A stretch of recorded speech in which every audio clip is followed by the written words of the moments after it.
الحمد للہ رب العالمین الصلاة والسلام علی خاتم النبیین وعلی آلہ وصحبہ اجمعین اما بعد فاعوذ باللہ من الشیطان الرجیم بسم اللہ الرحمن الرحیم قال اللہ تعالی فی سورة التوبہ یا ایہا الذین آمنوا لا تتخذوا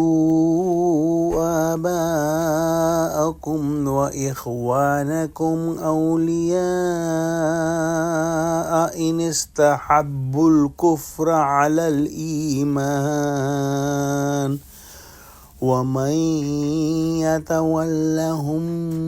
منكم فأولئك هم الظالمون۔ ترجمہ: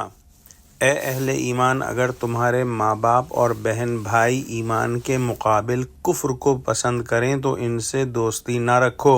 اور جو ان سے دوستی رکھیں گے وہ ظالم ہیں۔ پچھلی آیات میں ہم نے پڑھا کہ جہاد و ہجرت اعظم اور افضل ترین اعمال ہیں، لیکن کبھی کبھار ایسا ہوتا ہے کہ ان اعمال میں رشتہ دار، عزیز و اقارب، کنبہ اور برادری وغیرہ کے تعلقات بیچ میں آ جاتے ہیں اور وہ خلل ڈالتے ہیں۔ اس لیے فرما دیا کہ جن لوگوں کو ایمان سے زیادہ کفر عزیز ہے، ایک مومن انہیں کیسے عزیز رکھ سکتا ہے؟ مسلمان کی یہ شان نہیں کہ ایسے لوگوں سے جن کو کفر ایمان سے زیادہ عزیز ہو، مومن رفاقت اور دوستی کا دم بھرے، حتیٰ کہ یہ تعلقات اس کو جہاد و ہجرت وغیرہ سے دور کر دیں، اور جو بھی ایسا کرے گا وہ گناہ گار ہے، اور ایسا کرنا بے شک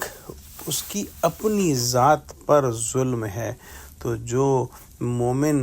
حق پر ہیں، جو مومن سچے ہیں، وہ ایسے رشتہ داروں کو دور رکھتے ہیں اور ان کی وجہ سے جو اپنے دینی فرائض ہیں ان کو ترک نہیں کیا کرتے۔ دعا کرتے ہیں کہ اللہ سبحانہ و تعالی ہم کو قرآن کا فہم عطا فرما، ہم کو سچوں سے جوڑے اور ہم کو صراط مستقیم پر قائم فرما دے، آمین۔ وآخر دعوانا الحمد للہ رب العالمین، والسلام علیکم ورحمۃ اللہ وبرکاتہ۔